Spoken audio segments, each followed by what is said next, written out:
Hi and welcome. I'm Julianne Cost, and in the next few minutes we're going to learn how to navigate, select images, zoom and pan, and customize grid and loupe views in Lightroom Classic.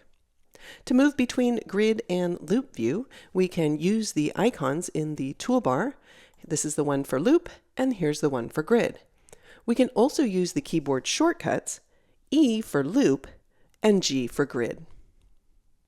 Let's select another image, and this time I'll just double click in order to zoom into loupe view.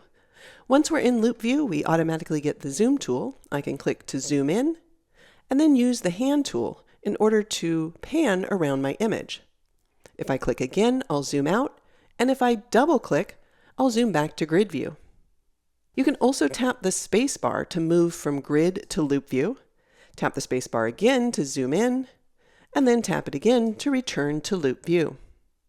It might also be helpful to know you can use Command plus in order to zoom in smaller increments, or Command minus to zoom out. We can see in the Navigator panel, as I use this shortcut, we're cycling through all of these different options. All right, let's set that to 200%, but I actually want the default to be 100% for loupe view, so I'll go ahead and click on 100. Then I'll click in my image in order to zoom out. Now, if there's a specific location that I want to zoom into, I can hold down the Command key on Mac or the Control key on Windows, and then drag a rectangle in the preview area to zoom to that area. I can also use the rectangle in the Navigator panel in order to pan to a specific area. All right, let's zoom back out. And if I want to temporarily zoom to an area, to check focus for example, I can then click and hold the zoom tool, which will zoom me in, but when I release the mouse, it's going to return me to the previous zoom percentage. All right, let's tap G to return to grid view. And if I want to move through my images in grid view, I can use the right arrow or the left arrow to move left or right, or the up or down arrow. If I want to change the size of the thumbnails, we can use the slider in the toolbar to make them larger or smaller, or we can use the minus key to make them smaller and the plus key on the keyboard to make them larger.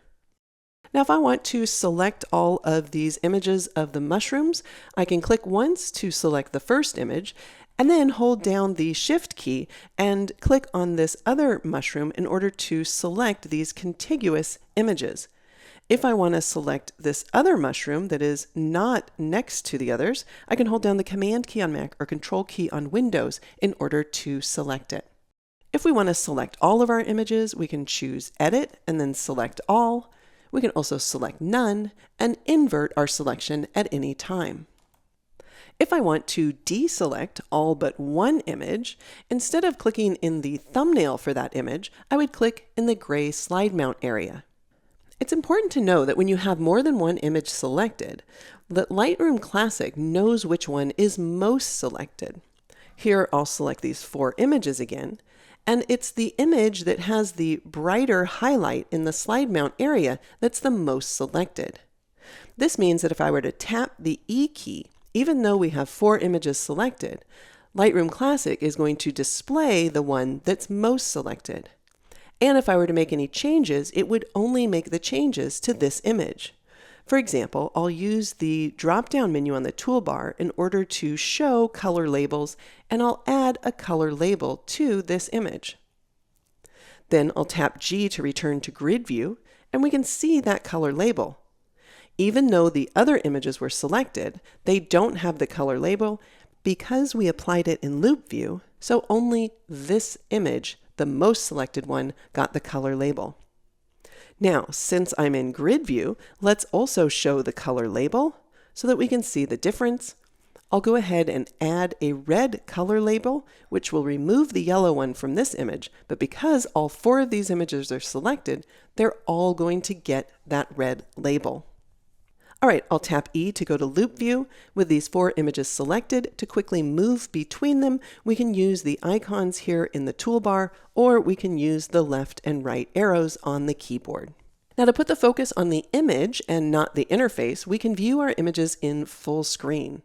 I'll tap F, and you can see that the interface is hidden. Now I can use those right arrow keys to move from one image to the next. To get out of full screen mode, I can either tap the F key again or tap the Escape key. I'll tap G to return to Grid View, and if I want to dim the interface, I can tap the L key. If I tap it once, it dims it, but I can still see the interface. If I tap it again, then it hides it completely. I'll tap L one more time in order to turn the lights back on. If I want to hide any of the sets of panels so that I have a little bit more screen real estate to see images in Grid View, we can click on the small arrow on the left-hand side. That will hide that panel when I move my cursor away from it. If I move my cursor back towards the edge of the screen, then it will reveal it again. I'll go ahead and click it in order to show it. If I want to hide both the panels on the left and the right-hand side, I can tap the Tab key, and then to bring them back, I would just tap the Tab key again. If I use Shift-Tab, not only are the panels hidden, but so is the module picker at the top, as well as the film strip. All right, I'll Shift-Tab to bring that back again. We can also use the film strip in order to move through our images, and we can double-click in the film strip to view our images in Loupe View. Now to quickly see additional information in Grid View, I will tap the G key and then use the View menu and choose View Options. A few of my preferred settings include the option to disable the tint grid cells with label colors because I don't want all of this color around my image. So I'll uncheck that, but then I'm going to choose to include a color label. Now we don't see it at the moment except for right down here, and I want it a little larger, so I'm going to switch from Show Grid Extras to Compact Cells to Expanded Cells. Then I can scroll down and we can see that that color label appears a little bit larger. Under the Expanded Cells Extra, I'm going to change a few of these options. We can see that there are a lot of options to choose from. I'm going to choose the file base name for the left side of the Expanded Cells area. On the right side, I'm going to display the file extension. I'll leave the third option to crop dimensions and the fourth to megapixels. When we're in Loupe View, we can also display information about our image. I'll enable Show Info Overlay, and there are two different groupings of information that you can display. I have the top one set to the defaults, but I've modified the Loupe 2 information, and we can see if I change it here, it's going to show me the camera and lens and common photo settings.